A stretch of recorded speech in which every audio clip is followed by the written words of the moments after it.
Денеска за нов председател на државата гласаат изнемоштените и болни лица. Во општина Кочани право на глас имаат 172 лица, а во целиот источен регион вкупно 1129 граѓани. Инаку најголем број гласачи во домашни услови има во Пробиште и Пиберово со по 188 решенија, а во Штип 158.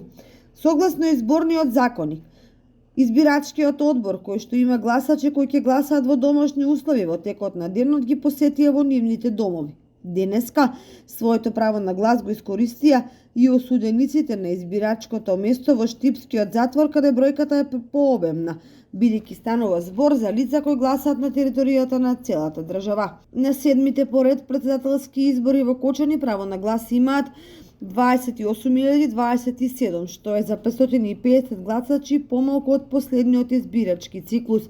Во странство има евидентирано 4.389 гласачи, жители на Кочани, кои може да го дадат својот глас на избирачките места.